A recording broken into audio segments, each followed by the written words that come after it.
अस्सलाम वालेकुम। जियो न्यूज़ के साथ मैं हूं रजा जैदी। बुलेटिन में सबसे पहले आपको खबर दें, इस्लामाबाद से सेनेट की नशिस्त पर हुकूमती उम्मीदवार डॉक्टर अब्दुल हफीज़ शेख की शिकस्त के बाद वज़ीर आज़म इमरान खान ने कौमी असम्बली से दोबारा एतमाद का वोट लेने का फैसला किया है।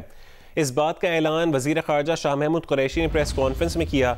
उन्होंने कहा कि इलेक्शन कमीशन सुप्रीम कोर्ट के अहकामात के मुताबिक सेनेट इंतखाबात में शफाफियत यकीनी बनाने में नाकाम हुआ है।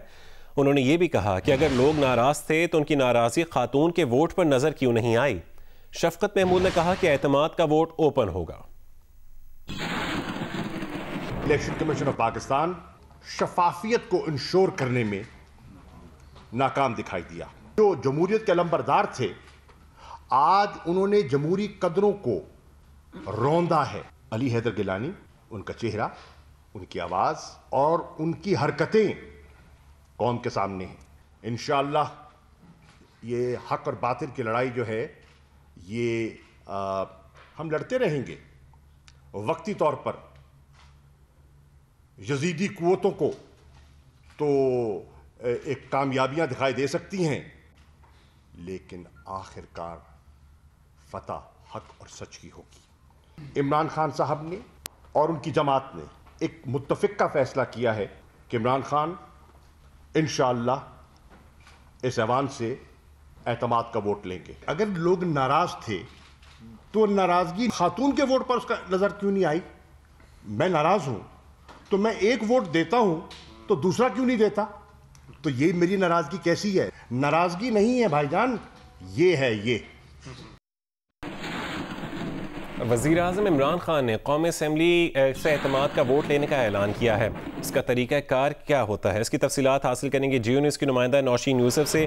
नौशीन, कब तक मुतवक्के ये एतमाद का वोट लेने का जो सिलसिला है और इसके कवायद और ज़वाबित क्या होते हैं? जी बिल्कुल, आइन और जो कौमी असम्बली के कवायद ज़वाबित हैं उनमें दर्ज है कि वज़ीर आज़म के एतमाद के वोट का क्या तरीक़ा कार होगा। और उसके तहत आइन की जो आर्टिकल 91 है उसकी ज़ीली शेख 7 के तहत अगर सदर को लगे कि वज़ीर आज़म जो है वो कौमी असम्बली में अरकान की अक्सरियत का एतमाद खो चुके हैं तो वो कौमी असम्बली का इजलास तलब करते हैं ताकि वज़ीर आज़म जो है वो एतमाद का वोट लें। और कौमी असम्बली के जो कवायद ज़वाबित और तरीक़ा कार है उसके रूल 36 के मुताबिक वज़ीर आज़म आइन के आर्टिकल 91 की शिक ज़ीली शेख 7 और सेकंड शेड्यूल के मुताबिक ऐवान का एतमाद का वोट लेते हैं। और जो शेड्यूल 2 है उसके मुताबिक जब एतमाद का वोट होना होता है उससे कबल स्पीकर जो होता है वो 5 मिनट तक घंटियां बजवाता है ऐवान के अंदर, जिसके बाद तमाम मेंबरान जो हैं वो हाजिर हो जाते हैं। उसके बाद लॉबीज के दरवाजे बंद कर दिए जाते हैं और जो असेंबली स्टाफ होता है वो तमाम जो दाखिली रास्ते होते हैं उन पर तैनात कर दिए जाते हैं ताकि कोई शख्स ना अंदर आ सके ना ही कोई बाहर जा सके। उसके बाद जब स्पीकर जो है वो करारदाद पढ़ देते हैं ऐवान में तो फिर वो कहते हैं कि जो करारदाद के हक में वोट डालना चाहते हैं वो जाके जो स्टाफ है जो कि वोट रिकॉर्ड कर रहा है उनके पास अपना वोट रिकॉर्ड करवा लें। और जो वोट गिनने वाले स्टाफ होता है उसके पास जाके अरकान अपना जो डिवीजन नंबर उनको दिया जाता है वो इंदराज करा देते हैं। जब वोट दर्ज कर दिए जाते हैं उसके बाद मेंबरान जो होते हैं वो वापस चेंबर में नहीं आते बल्कि वो वेट करते हैं लॉबी में। जब स्पीकर को मालूम हो जाता है कि तमाम अरकान जो है वो वोट डाल चुके हैं तो फिर स्पीकर जो है वो फॉर्मली अनाउंस कर देता है कि वोटिंग का वक्त जो खत्म हो चुका है, जिसके बाद सेक्रेटरी जो है वो जो वोट होती है उनकी नताइज जो है वो वापस हासिल करते हैं। और मेंबरान नौशीन, ये कब तक मुतवक्के है, ये जो एतमाद का वोट लेने का ऐलान किया है ये कब तक मुतवक्के है? ऐलान किया हुआ है, अभी कौमी असम्बली का इजलास चल रहा है और अब देखना ये है कि आज कुछ ही दिनों में मतलब ये एक्सपेक्टेड है कि आज कल में ही वजीर आजम जो है वो कौमी असम्बली से अपना एतमाद का वोट हासिल करेंगे। जी ठीक है, बहुत शुक्रिया तफसील से बताने के लिए नौशीन। सेनेट इंतखाबात में बड़ा अपसेट हो गया। पीडीएम के उम्मीदवार यूसुफ रजा गिलानी बड़ा मुकाबला जीत गए। हुकूमती उम्मीदवार अब्दुल हफीज शेख को शिकस्त हो गई। यूसुफ रजा गिलानी इस्लामाबाद की जनरल नशिस्त से सेनेटर मुंतखब हुए। यूसुफ रजा गिलानी को 169 वोट मिले जबकि अब्दुल हफीज शेख ने 164 वोट हासिल किए। जनरल नशिस्त पर कुल 7 वोट मुस्तरद हुए। यूसुफ रजा गिलानी को हुकूमत इत्तेहाद के 9 इजाफी वोट पड़े।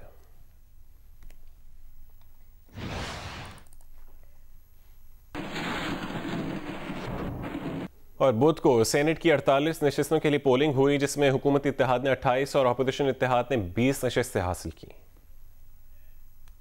बुध को सेनेट की 48 नशिस्तों के लिए मुकाबला था। इसमें हुकूमती इत्तेहाद 28 नशिस्तें हासिल करके आगे रहा। बुध के इलेक्शन में पार्टी पोजीशन यूं रही। हुकूमती इत्तेहाद में से तहरीक इंसाफ को मिली 18 नशिस्तें, BAP को मिली 6 नशिस्तें, MQM को 2 नशिस्तें, मुस्लिम लीग काफ को 1 नशिस्त, जबकि एक आज़ाद उम्मीदवार अब्दुल कादिर भी हुकूमती इत्तेहाद की हिमायत से कामयाब हुए। अपोजिशन इत्तेहाद को 20 नशिस्तें मिली। इनमें से पीपल्स पार्टी को 8 नशिस्तें, मुस्लिम लीग नून को 5 नशिस्तें, JUIF को 3 नशिस्तें, अवामी नेशनल पार्टी को 2 नशिस्तें, BNP मेंगल को 1 नशिस्त, जबकि आज़ाद कामयाब उम्मीदवार नसीमा एहसान को अपोजिशन इत्तेहाद की हिमायत हासिल थी। मुस्लिम लीग नून के सीनियर रहनुमा राना सनाउल्लाह ने मुतालबा किया है कि इमरान खान फौरी इस्तीफ़ा देकर नए इंतखाबात कराएं। प्रोग्राम आज शाहजेब खानजादा के साथ में गुफ्तगू करते हुए उन्होंने कहा कि एतमाद का वोट लेना दरअसल आम इंतखाबात से बचने का बहाना है।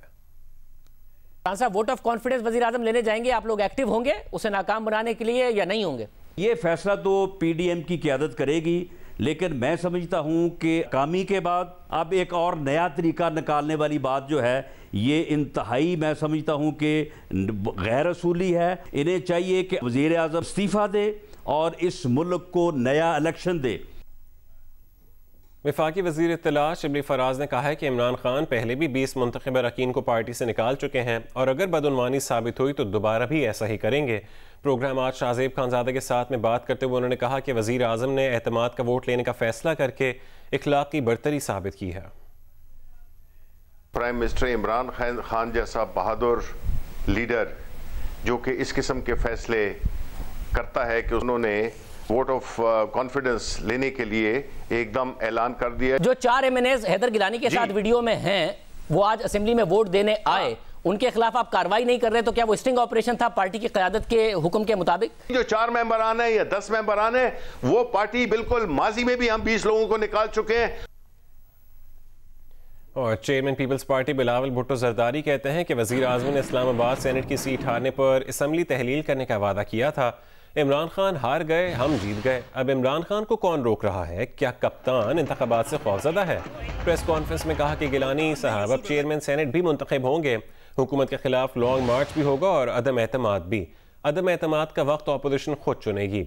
हुकूमत मुखालिफ इत्तेहाद के सरबराह मौलाना फजलुर रहमान ने असम्बलियाँ तहलील करने का मुतालबा कर दिया। मुस्लिम लीग नून के शाहिद खाकान अब्बासी बोले कि इस्लामाबाद में सेनेट की सीट पर शिकस्त आम उम्मीदवार को नहीं बल्कि वज़ीर ख़जाना को हुई। PSL में शामिल 2 टीमों के मजीद 3 खिलाड़ियों के कोरोना टेस्ट मुस्बत आ गए हैं। इसी पर मजीद तफसीलात हासिल करेंगे जियो न्यूज़ के नुमाइंदे अतीक रहमान से। अतीक, कौन सी टीमों के खिलाड़ियों और मैचेस पर कोई असर पड़ सकता है? देखें, जो पाकिस्तान क्रिकेट बोर्ड ने प्रेस रिलीज जारी की है उसके आखिरी में ये कहा गया है कि वर्चुअल मीटिंग एक दफा फिर होगी जो फ्रेंचाइज के मालकान हैं उनके दरमियान, और उसके बाद कोई तफसीलात शेयर किए जाएंगी। ये बात तो पहले ही सामने आ रही थी जब 4 लोग जो है PSL के अंदर कोविड हुए, और उसके बाद ही हो रहा था कि मजीद लोग भी जो है वो केसेस सामने आएंगे। तो जो बुध को डबल हेडर मैच हुए हैं उनमें जिन खिलाड़ियों ने शिरकत नहीं की तो उन खिलाड़ियों को जो है कोविड केस मजीद सामने आए हैं। ठीक है, बहुत शुक्रिया अतीक रहमान तफसीलात से आगाह करने के लिए। आगे बढ़ते हैं। जहेज की लानत ने एक और लड़की की जान ले ली। भारत में मुबैना तौर पर ससुरालियों के तशद्दुद और घर से रकम लाने के मुतालबे पर 23 साल आयशा की खुदकुशी से नई बहस छिड़ गई। अहमदाबाद की नदी में कूद कर खुदकुशी करने वाली 23 साल आयशा की 2.5 बरस कबल आरिफ से शादी हुई थी। आयशा के हामला होने पर ससुरालियों ने 10 लाख रुपए का मुतालबा किया और उसे वालिदैन के घर छोड़ गए। 26 फरवरी की सुबह खुदकुशी से पहले आयशा ने वीडियो बनाई और वालिदैन से कहा कि उसके शौहर के खिलाफ मुकदमा वापस ले लिया जाए। भारतीय पुलिस ने खातून के शौहर को गिरफ्तार कर रखा है। इस वीडियो के सामने आने के बाद जहेज की लानत रोकने से मुतालिक बहस फिर छिड़ गई है। सोशल मीडिया पर सवाल उठाए जा रहे हैं कि घरेलू तशद्दुद पर कैसे काबू पाया जाए, डिप्रेशन को मरज क्यों नहीं समझा जाता, इलाज क्यों नहीं कराया जाता।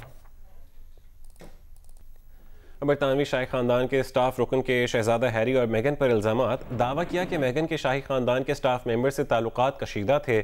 मेगन ने कई बार स्टाफ मेंबर्स की तस्दीक की। कशीदा ताल्लुकात की वजह से मेगन ने 2 ज़ाती मुआविनीन को महल से निकाला था। कशीदा ताल्लुकात की वजह से जोड़े को शाही खानदान छोड़ना पड़ा। लंदन में बिल्ली ट्रेन की छत पर चढ़ गई। ट्रेन सर्विस आधे घंटे से ज्यादा मुतासिर रही। बरतानवी मीडिया के मुताबिक मंगल की रात 9 बजे ट्रेन मैनचेस्टर के लिए रवाना होना थी। इस दौरान छत पर बिल्ली चढ़ गई। कई तरीकों के बावजूद बिल्ली ट्रेन की छत से न उतरी, जिस पर मुसाफिरों को मुतबादिल ट्रेन में मैनचेस्टर के लिए रवाना करना पड़ा। 2.5 घंटे की कोशिश से बिल्ली को ट्रेन की छत से उतारा जा सका।